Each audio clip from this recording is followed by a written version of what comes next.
Daniel stood on the bridge, $23 in his pocket, staring at the dark water below. His bakery was gone. His dream was dead. Everything he'd fought for had turned to ash. One step and the pain would end. His hand gripped the railing. Then his phone rang. 3 words changed everything. But to understand those words, we must go back to when 8-year-old Daniel was barefoot, starving, and daring to dream the impossible. Before we continue, I want to say a huge thank you to everyone watching from United States, London, maybe Canada, Jamaica, South Africa, Barbados, or anywhere. We want to know. If you enjoy shocking real-life stories like this, hit the like button, comment, subscribe, and share this video with friends. You won't believe what happens next. Daniel's eyes opened in the darkness. Not because he wanted to wake up, but because the gnawing pain in his stomach wouldn't let him sleep anymore. He was 8 years old. The room he slept in wasn't really a room. It was a corner of a one-room shack that his mother rented for $12 a month. The walls were made of old wood planks that had gaps wide enough to see through. When it rained, water came in. When the wind blew, the whole structure shook like it was afraid. Daniel lay on a mat so thin he could feel every bump on the concrete floor beneath him. The darkness outside was starting to fade. It was 4:30 in the morning. Daniel sat up slowly, trying not to wake his mother. His stomach growled so loud it sounded like an angry animal. He pressed his hand against it, willing it to be quiet. They hadn't eaten since yesterday afternoon. One meal. Plain rice with a tiny bit of oil. That was all they could afford. He stood up, his bare feet touching the cold floor. No shoes. He had one pair, but they were too small now, and his mother said they had to save them for school days only. Mr. Thompson's bakery sat at the corner of Market Street and Hope Avenue. It wasn't through the gap in the wall. Daniel could see the street starting to come alive. A few early risers heading to the market. A truck rumbling past. And there, 3 streets down, he could see the glow. The bakery. Mr. Thompson's bakery had been there for as long as Daniel could remember. It opened at 5 every morning, and by 6, the smell of fresh bread would float through the entire neighborhood like an invisible river of hope. "I'll make you proud, Mama," he whispered. One day, he slipped out of the shack and into the cold morning air. The streets were quiet except for the sound of his bare feet slapping against the broken pavement. Daniel walked fast, his heart beating with something that wasn't quite excitement but wasn't quite fear either. It was hope. Small, fragile hope. As he got closer to the bakery, the smell hit him like a wave. Fancy. Just a small shop with white walls that were now gray from years of smoke and dust. But to Daniel it looked like a castle. Through the window he could see Mr. Thompson inside, already working.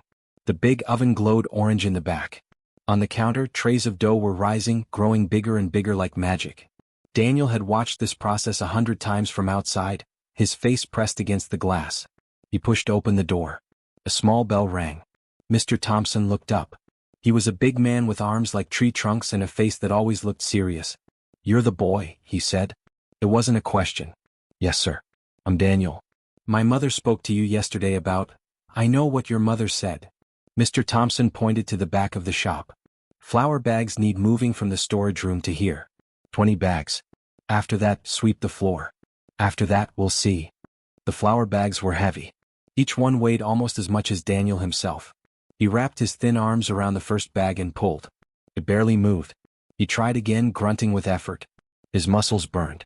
Sweat dripped down his face even though it was still cool outside. But he didn't stop. 1 bag. 2 bags. 3 bags. By the 10th bag his arms were shaking. By the 15th he thought he might collapse. When he finally carried the last one to the front, Mr. Thompson looked up from the dough he was kneading. For a moment something flickered in his eyes. Surprise maybe. Or respect. "You're stronger than you look," Mr. Thompson said.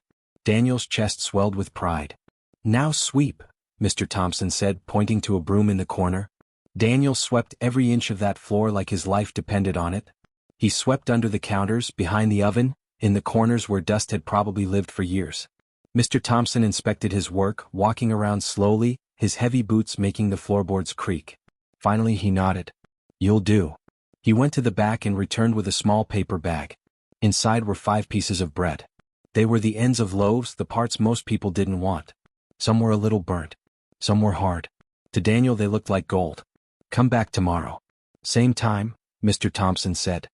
When he burst through the door of the shack, his mother was awake, sitting on her mat, worry etched deep into her face. "Daniel, where have you been? I woke up and you were—" He held up the bag. Her words died in her throat. She looked at the bag, then at Daniel, then back at the bag.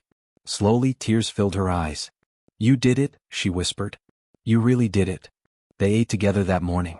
3 pieces for his mother, 2 for Daniel. One morning in December, when the air was cool and the city was preparing for Christmas, Daniel woke up to find his mother hadn't gotten out of bed. "Mama?" He touched her shoulder. She was hot. Burning hot. Her eyes fluttered open. "Daniel, I don't feel well." Those 4 words were the beginning of the end of everything. The fever didn't break. For 3 days, Daniel watched his mother burn from the inside. Daniel ran to Mr. Thompson's bakery that morning, his heart pounding so hard he thought it might break through his chest. He burst through the door, the little bell ringing like an alarm. "Mr. Thompson. Please, sir, I need help." Mr. Thompson looked up from the dough he was kneading. One look at Daniel's face and he stopped what he was doing. "What happened?" "My mother. She's sick. Very sick. She needs a doctor, but we don't have money." Dr. Williams was a small man with glasses that sat crooked on his nose. He came to the shack, took one look at Daniel's mother, and his face went serious. "How long has she been like this?" "4 days, Daniel said. Dr. Williams touched her forehead, checked her eyes, listened to her breathing. "She has malaria. Bad malaria. She needs medicine. Strong medicine. And she needs it now." "I have $15, Daniel said quickly, holding out the money. Daniel worked 20 hours a day. After the first day he had made $4. After the second day, $7 total. The morning of the third day he counted his money with shaking hands. $11. He needed 30. He was $19 short. And today was the last day. Daniel sat on the floor of the shack, the money spread out in front of him, and for the first time in his life he felt something break inside his chest. He put his face in his hands and cried. Daniel woke up to silence. That's what he noticed first. The silence. His mother always breathed loud when she slept. A soft snoring sound that Daniel had fallen asleep to his entire life. But this morning there was no sound. Just silence. "Mama?" he said into the darkness. No answer. "Mama?" Louder this time. Still nothing. Daniel's heart started beating faster. He crawled across the floor to her mat. Reached out his hand. Touched her shoulder. Cold. She was cold. They buried his mother 3 days later. There was no fancy funeral. No big ceremony. Just a few neighbors who chipped in money for a simple wooden box and a plot in the community cemetery where weeds grew taller than the grave markers. Mr. Thompson was there. Dr. Williams too. Daniel stood there as the sun set. Stood there as darkness fell. Stood there until his legs ached and his feet went numb. "I don't know how to do this without you, Mama," he whispered. "There's a storage room in the back. It's small. Cold. But it has a roof and a door that locks. You can stay there. In exchange you work for me. Every day. Morning and night." Daniel's throat closed up. He just nodded over and over. That night, Daniel moved into the storage room. It smelled like flour and yeast. The floor was concrete. There was no window. No bed. Just empty space. Daniel lay on the floor using a bag of flour as a pillow. One afternoon, a man walked into the bakery. He was tall, well-dressed, with shoes so shiny they looked like mirrors. "Are you Thompson?" he asked. "My name is Robert Harrison. I own the building next door. I'm expanding my clothing store and I need this space. I've already spoken to your landlord. He's agreed to sell me this property. You have 60 days to vacate." The world seemed to tilt. Daniel, who had been sweeping in the corner, stopped. Daniel stood on the sidewalk and watched the truck drive away. Watched until it turned the corner and disappeared. Then he turned and looked at the bakery, the place that had been his second home, his sanctuary. Robert Harrison was inside, pointing at walls, telling workers where to knock them down. The smell of fresh bread was already fading, replaced by dust and destruction. Daniel felt something harden inside his chest. He turned and walked away. He walked into the real estate office next door, his hands shaking, and asked about the shop. The agent, a bored woman with too much makeup, barely looked at him. "You got first month's rent plus deposit? How much is the deposit?" $20. Daniel did the math in his head. $30 total to move in. He had enough. "I'll take it," he said. The woman finally looked at him. "How old are you, kid?" Daniel didn't hesitate. 18. He went to the junkyard on the edge of town where broken things went to die. He dug through mountains of rusted metal and shattered dreams until he found an old oven that looked like it had survived a war. "How much?" he asked the junkyard owner. Daniel paid the $20. He and 2 men from the construction site hauled the oven to his shop, their backs screaming with the weight. For the next 2 weeks, Daniel worked on that oven every night. On a Saturday morning, he woke up at 3 a.m. in the back of his tiny shop and started baking his first batch of bread as a business owner. His hands were shaking as he mixed the dough. His heart was pounding as he shaped the loaves. His breath caught in his throat as he slid them into the oven. And when he pulled out the first batch, golden and steaming and smelling like every hope he'd ever had, tears ran down his face. On a Tuesday morning in the 4th month, Daniel woke up to smoke. Thick, black smoke filling his shop. The oven was on fire. Daniel jumped up, his heart exploding in his chest. He grabbed a bucket of water he kept nearby and threw it on the flames. The fire hissed and sputtered but didn't go out completely. He threw another bucket. Another. Finally the flames died. Daniel stood there, soaking wet, breathing hard, staring at his oven. It was destroyed. Daniel stood to the middle of the bridge and stopped. He looked down at the water below. Dark. Fast. Final. Daniel put his hands on the railing. The metal was cold against his palms. He could do it. Right now. And all the pain. All the struggle. All the disappointment. Just one moment of courage and then, nothing. His hands gripped the railing tighter. "Mama," he whispered. "I'm so tired. I tried. I really tried. But I can't do this anymore. I can't." Eventually an old man sat down next to him. He didn't say anything at first. Just sat there, 2 people sharing space in silence. Finally the old man spoke. "Rough day?" Daniel laughed bitterly. "Rough life. I hear that." The old man pulled out a sandwich wrapped in paper. He tore it in half and offered a piece to Daniel. "Hungry?" Daniel took the sandwich. They ate in silence. Marcus was different from the others. He was young, maybe 30, and his bakery was small but spotless. Everything about it screamed quality. The gleaming equipment. The perfect loaves in the window. "I'll work for free," Daniel started his pitch. Marcus held up a hand.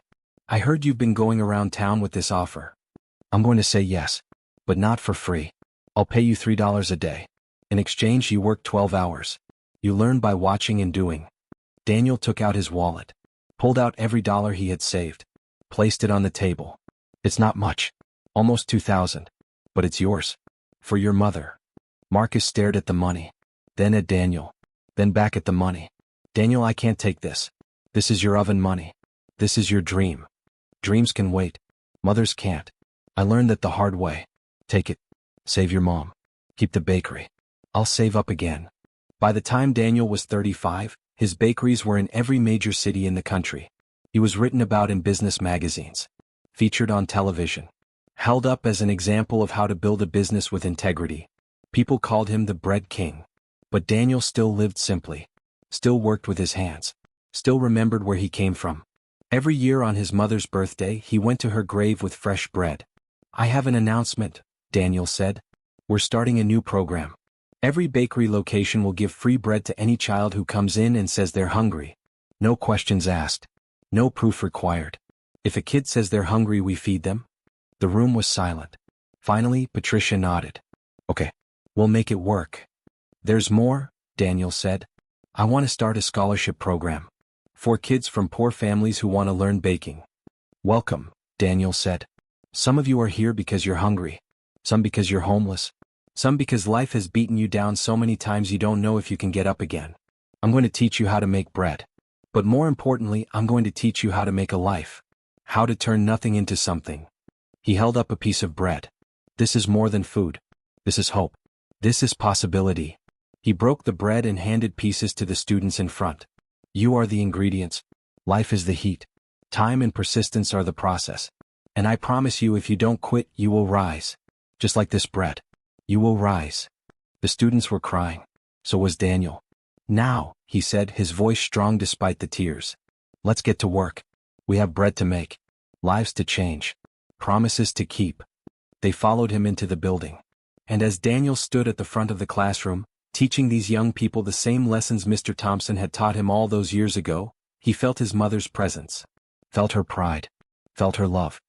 He closed his eyes for just a moment and whispered, "Thank you, Mama. For everything.